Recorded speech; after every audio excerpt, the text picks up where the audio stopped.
नमस्कार विद्यार्थी मित्रांनो, मी कोमल धस आपल्या सर्वांचं सहर्ष स्वागत करीत आहे आपल्या JS एज्युकेशन या यूट्यूब चॅनलवर। तर मित्रांनो, आजच्या व्हिडिओमध्ये आपण आर्टिकलवर आधारित काही क्वेश्चनचा सराव करणार आहोत। आर्टिकल म्हणजे काय, कोणतं आर्टिकल केव्हा वापरायचं याची माहिती देणारा व्हिडिओ चॅनलवर अपलोड केलेला आहे। आपण तो व्हिडिओ पाहू शकता आणि आपण जर चॅनलवर नवीन असाल तर आपल्या चॅनलला सबस्क्राइब करा आणि बेल आयकॉनला देखील क्लिक करा, जेणेकरून आपल्या नवीन व्हिडिओची नोटिफिकेशन सर्वात आधी आपणापर्यंत पोहोचेल। चला तर वळूया आपल्या क्वेश्चनकडे। Choose the correct article. इथं काही क्वेश्चन दिलेले आहेत आणि इथं कोणता आर्टिकल वापरता येईल हे आपल्याला विचारलेलं आहे। फर्स्ट क्वेश्चन आहे, he is dot dot old friend. आता इथं ओल्डच्या अगोदर कोणता आर्टिकल येईल ते आपल्याला विचारलेलं आहे। मग आता हा ओल्ड जो शब्द आहे याचा मराठी उच्चार बघायचा, कशाने सुरुवात झालेली आहे, ओ ने सुरुवात झालेली आहे आणि ओ हा स्वर आहे, म्हणून इथं कोणता आर्टिकल येणार तर एन हे आर्टिकल येणार। An old, he is an old friend. जेव्हा शब्दाच्या उच्चारातील पहिलं अक्षर हे मराठीतील स्वर असते, म्हणजे अ पासून औ पर्यंत जर स्वर असेल तर त्या शब्दाच्या अगोदर एन हे आर्टिकल वापरतात। मग इथं ओल्ड मध्ये सुरुवात ओ ने झालेली आहे, ओ हा स्वर आहे, म्हणून इथं एन हे आर्टिकल वापरलं। आता नेक्स्ट क्वेश्चन आहे, dot dot moon shines at night. आता इथं काय आहे, मूनच्या अगोदर कोणता आर्टिकल येईल हे आपल्याला विचारलेलं आहे। आता इथं उच्चार नाही बघायचा, कारण मून हा जगातील एकमेव वस्तू आहे, चंद्र हा जगातील एकमेव वस्तू आहे, म्हणून येथे द हे आर्टिकल येईल।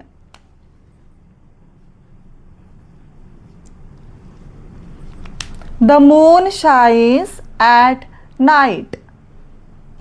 जेव्हा जगातील एकमेव वस्तू आपल्याला एकमेव वस्तूचं नाव दिलेलं असतं तेव्हा त्याच्या अगोदर द हे आर्टिकल येतं। आता नेक्स्ट क्वेश्चन आहे, Manohar went to dot dot Mumbai. इथं मुंबईच्या अगोदर कोणता आर्टिकल येईल ते आपल्याला विचारलेलं आहे। आता मुंबई, मुंबई हे आहे प्रॉपर नाउन, म्हणजे विशेष नाम आहे, एका सिटीचं नाव आहे। मग प्रॉपर नाउनच्या अगोदर कोणतं आर्टिकल येतं तर कोणतंच आर्टिकल येत नाही। प्रॉपर नाउनच्या अगोदर आर्टिकल येत नाही, म्हणून इथं नो आर्टिकल हा ऑप्शन आहे आणि इथं मूनच्या अगोदर द हे आर्टिकल येईल। आता नेक्स्ट क्वेश्चन आहे, a man is waiting for U dot dot man is very old. आपल्याला इथं मॅनच्या पुढे कोणतं आर्टिकल येईल ते विचारलेलं आहे। इथं बघा, इथं मॅनच्या अगोदर अ हे आर्टिकल आलेलं आहे, सुरुवात म ने झालेली आहे, म्हणून इथं अ हे आर्टिकल आलेलं आहे, हे बरोबर आहे। परंतु आता त्याच वाक्यामध्ये पुन्हा मॅन हे नाउन आलेलं आहे। मग जेव्हा एकाच वाक्यामध्ये नाउनची पुनरावृत्ती होते तेव्हा दुसऱ्या नाउनच्या अगोदर द हे आर्टिकल येतं, द मॅन।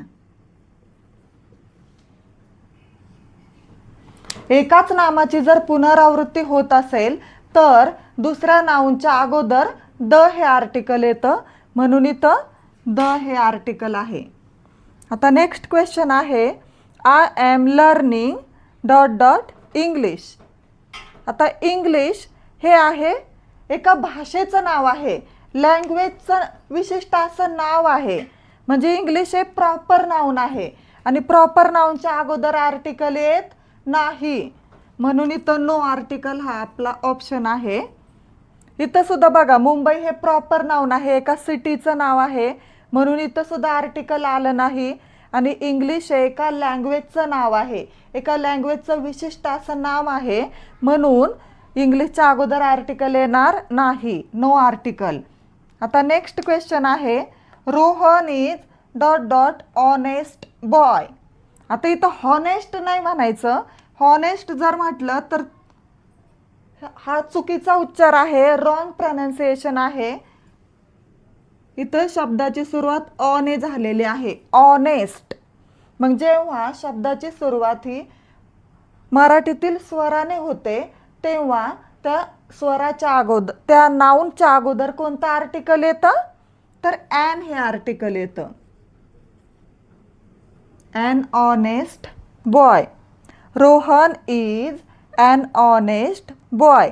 कोणतं आर्टिकल आलं इथं? ॲन हे आर्टिकल आलं. नेक्स्ट क्वेश्चन आहे, the cow is dot dot useful animal.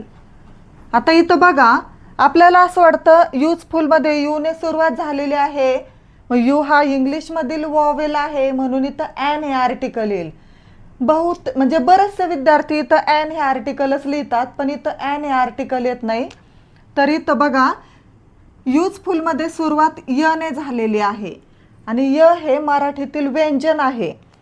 जेव्हा शब्दाच्या उच्चारातील पहिलं अक्षर हे मराठीतील व्यंजन असते तेव्हा त्या शब्दाच्या अगोदर नेहमी अ हे आर्टिकल येतं. A useful. The cow is a useful animal.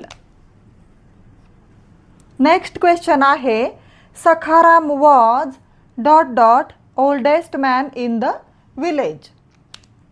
आता बघा, मागच्या उदाहरणामध्ये आपण ओल्डच्या अगोदर ॲन हे आर्टिकल लिहिलं होतं, पण इथं शब्द काय आहे? ओल्डेस्ट आहे. म्हणजे इथं सुपरलेटिव्ह डिग्री आहे, EST प्रत्यय आहे म्हणजे सुपरलेटिव्ह डिग्री आहे. आणि सुपरलेटिव्ह डिग्रीच्या अगोदर नेहमी द हे आर्टिकल येतं, म्हणून इथं ओल्डेस्टच्या अगोदर कोणतं आर्टिकल येईल? तर द हे आर्टिकल येईल, the oldest. Sakharam was the oldest man in the village. बघा, हे आर्टिकलचे क्वेश्चन खूप कन्फ्युजन करणारे असतात, त्यामुळे आर्टिकल विषयी आपल्याला इन डिटेल माहिती पाहिजे असेल तर आपण चॅनलवर व्हिडिओ अपलोड केलेला आहे, तो व्हिडिओ तुम्ही पाहू शकता. The hawker sold some old dot dot umbrellas. आता आपल्याला वाटतं अम्ब्रेला म्हटल्यावर सुरुवात अ ने झालेली आहे म्हणजे इथं ॲन हे आर्टिकल येईल, पण इथं बघा ना, यस प्रत्यय आहे म्हणजे हा शब्द अनेक वचनी शब्द आहे, प्लुरल फॉर्म आहे. तर इथं अम्ब्रेलाचं प्लुरल फॉर्म आहे म्हणजे हा अनेक वचनी शब्द आहे. मग अनेक वचनी नामाच्या अगोदर आर्टिकल येत नाही म्हणून इथं नो आर्टिकल. इथं कोणतंच आर्टिकल येणार नाही. अनेक वचनाच्या अगोदर आर्टिकल येत नाही, हे सगळे नियम मी शिकवलेले आहेत. आता पुढचा क्वेश्चन आहे, dot dot Eiffel tower is in Paris. आता हे आयफेल टॉवर हे कुठे आहे? तर ते पॅरिसमध्ये आहे आणि ही जगप्रसिद्ध वास्तू आहे. मग एखादी गोष्ट जर जगामध्ये एकमेव असेल तर त्या गोष्टीच्या, त्या वस्तूच्या नावाच्या अगोदर नेहमी द हे आर्टिकल येतं, म्हणून इथं द हे आर्टिकल येईल.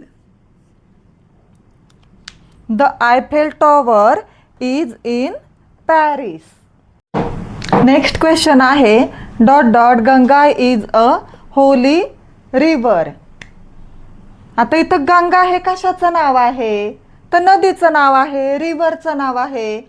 मग नद्यांच्या नावाच्या अगोदर कोणतं आर्टिकल येतं?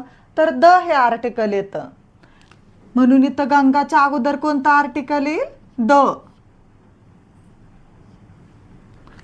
The Ganga is a holy river.